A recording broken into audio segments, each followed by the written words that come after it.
In terms of advantages and disadvantages, I definitely think, I don't know, I think there are. Probably some of the disadvantages from my perspective is people are constantly questioning my racial identity and I was asking me, what are you? Like stuff like that. And like sometimes even when I'll tell them what I am, they won't believe me, which is that's weird to me. So I guess some disadvantages would just be, yeah, I'm constantly being questioned, I guess.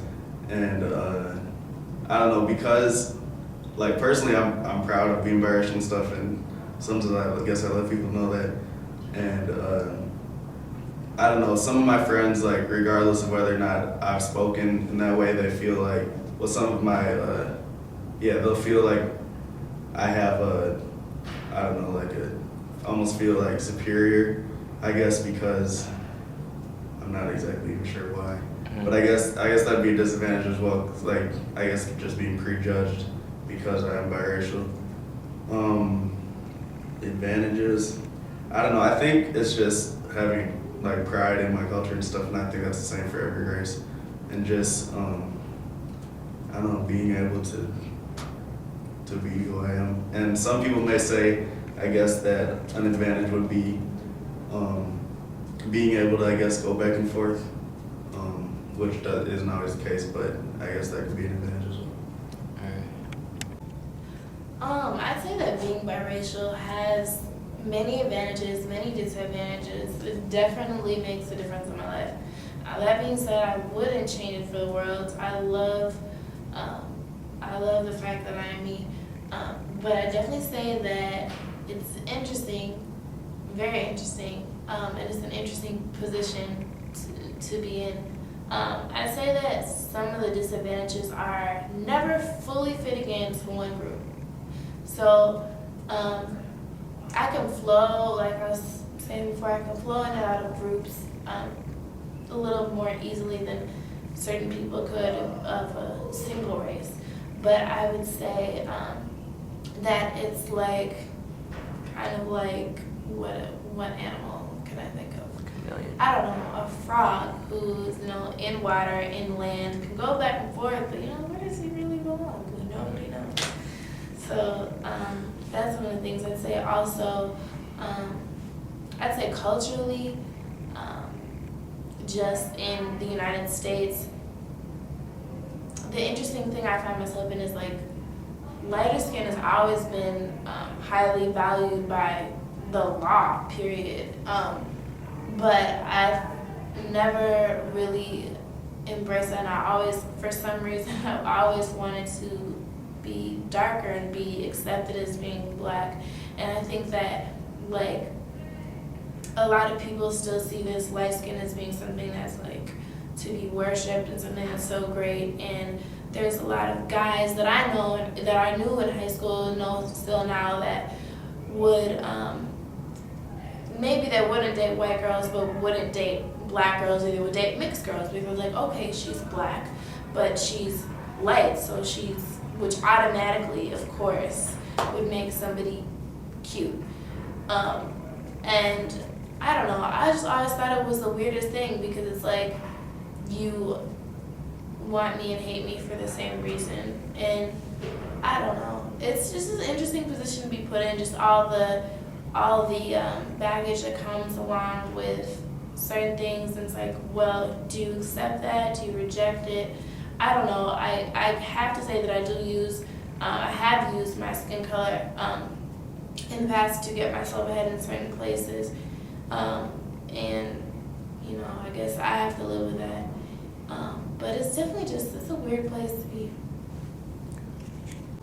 An advantage, I would say, would be, it's going to make me sound really conceited kind of, but people are always telling me, oh, you're so beautiful, you're so pretty, I wish, I could be biracial or multiracial like you, and you're so exotic looking. And I absolutely hate when people say that though, but I get that all the time, so I guess that could be considered an advantage. A disadvantage would just be being biracial itself, because I feel uncomfortable sometimes, like when I'm in a room with all white people and there's like maybe a few Asian kids there, and they're like, why is she sitting with all the white kids, not the Asian kids? And they just kind of put me in those groups, and it makes me feel really self-conscious too and really uncomfortable because I don't know what they're thinking about me. One recent story I have was I went out to a place back in my hometown in Wisconsin, and it was like this hick place with all white people, and there was no other diverse groups whatsoever there, and I felt really uncomfortable and really self-conscious because I felt like everyone was kind of looking at me and talking about me, and for the first probably like half an hour of being there, I was just wanting to like run out of there because I felt I was, everyone was just kind of looking down at me. So I guess that's a big disadvantage. I would say it depends, I guess. I consider it an advantage just because it gives me two perspectives. I mean, my mother and my father come from completely different backgrounds. So I kind of get a sense of like, I'm a little more moderate about all the things I think because they're so different. And to me, trying to reconcile that. So I think it's an advantage most of the time.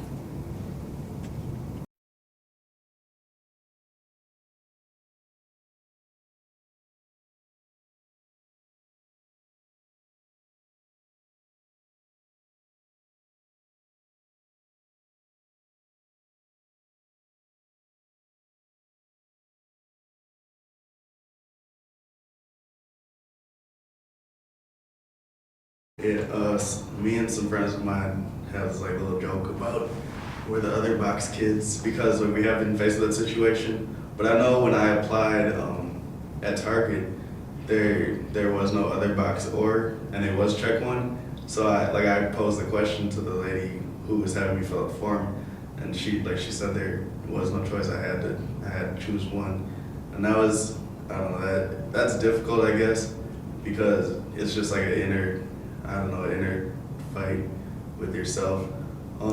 But my idea, I'm glad I didn't know that actually about the consensus thing, that there is the other box and check more than one.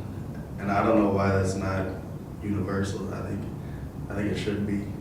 And on the subject of checking off your race on applications and boxes and whether I agree with the whole idea of having a little box for being mixed.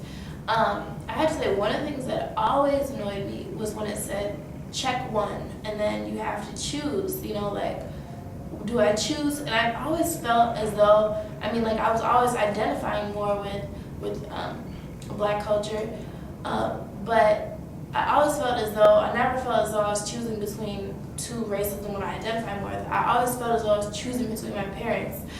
And I was like, so who am I going to claim here? So I think that I don't honestly feel as though that really should be necessary anyway, but if we are going to be asking people their race, I always feel as though the possibility should be made for somebody to check as many boxes as they want, check that they're mixed, check that they're biracial, multiracial.